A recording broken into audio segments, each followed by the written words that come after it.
નમસ્કાર, હું doctor Navnath Gavane, collector and district magistrate Bharuch. આજે મોન્સૂન 2026 છે, એટલે આજ તારીખ 30 અને કાલે 31 છે. 31 તારીખે ભરૂચ જિલ્લામાં રેડ એલર્ટ ઘોષિત કરવામાં આવેલ છે. આ રેડ એલર્ટનો મતલબ એ છે કે જિલ્લામાં વધારે વરસાદ થવાની શક્યતાઓ છે. આ વધારે વરસાદ થવાની શક્યતાઓના ભાગરૂપે જિલ્લામાં કંઈક જે વ્યવસ્થાઓ ઊભી કરવામાં આવેલ છે એ હું આપણા જણાવવા માંગુ છું. આપણા પાસે 1077 કંટ્રોલ રૂમ જો છે એ 24 કલાક ચાલે છે. એટલે કંઈ પણ પ્રકારની આપણે તકલીફ હોય કે કમ્પ્લેન કરવાની હોય કે વાત પહોંચવાની હોય એ અમારા કંટ્રોલ રૂમ ઉપર આપ કરી શકો.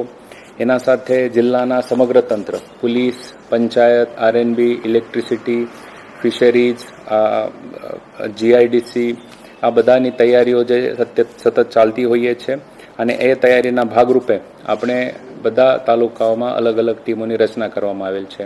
આ ટીમો સતત જો છે પરિસ્થિતિના ધ્યાને રાખીને હાલ જે છે ફિલ્ડ ઉપર ઊભી છે. આપણા પાસે 20 બોટ ફાઇબરની છે, 6 બીજી બોટો છે. એટલે એ બોટોનું પણ આયોજન કરવામાં આવેલ છે.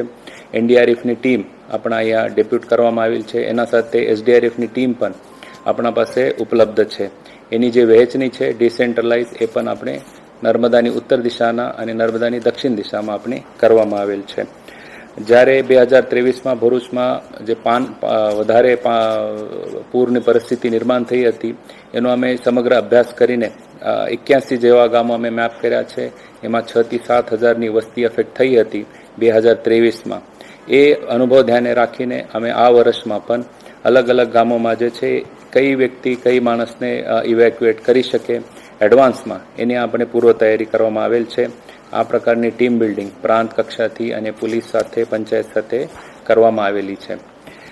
એના સાથે હું આપને કહેવા માંગુ છું કે સ્કૂલોને કાલે આપણે રજા આપવામાં આવેલ છે.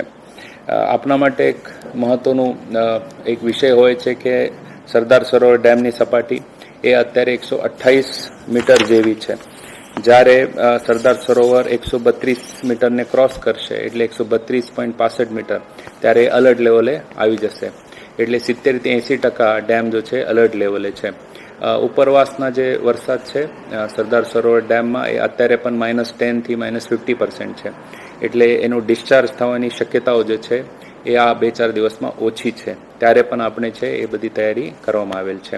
ગોલ્ડન બ્રિજની હાલની સપાટી 1.9 મીટર છે અને જ્યારે એ 7 મીટરમાં આવી જશે એટલે 7 મીટર પછી બાજુની વિસ્તારમાં પાણી ફરવાની શક્યતા ઊભી થાય છે. એટલે આપણા પાસે એક સફિશિયન્ટ સ્પેસ અત્યારે પણ છે, પરંતુ તાકીદારી બધાએ રાખવું જોઈએ. આપણે થકી હું કંઈક સૂચનાઓ આપવા માંગુ છું. ખાસ કરીને દરિયામાં ખેડતા માછીમારી કરવા માછીમારો બંધુ ભગીનીને મારી વિનંતી છે કે આગળના 2-3 દિવસમાં કોઈ દરિયો ખેડતા નથી.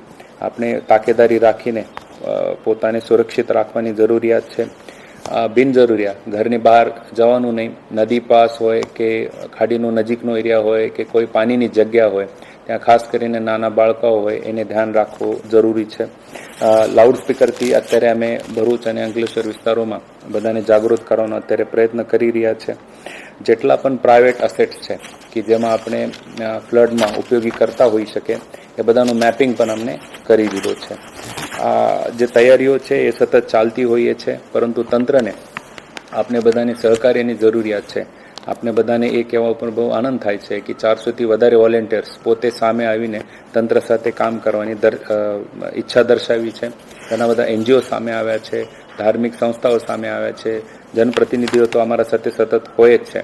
એટલે આગામી 3 દિવસ માટે હું આપને નમ્ર અરજી કરવા માંગુ છું કે કોઈ પણ પ્રકારની રિસ્ક તમે લેતા નથી. કઈ જરૂરિયાત હશે અમારે કંટ્રોલ રૂમને તમે ફોન કરી શકો. મારા બધા ઓફિસર્સનો નંબર પણ પબ્લિકલી જાહેર છે. આપને કંઈ પણ જરૂરિયાત પડે આપ કૃપા કરીને એમને સંપર્ક કરશો. આપણે બધા એક સાથે રહીને જ્યારે કોઈ પરિસ્થિતિ એવી આવે ત્યારે સાથે મળીને એનો સામના કરીશું. જય હિન્દ.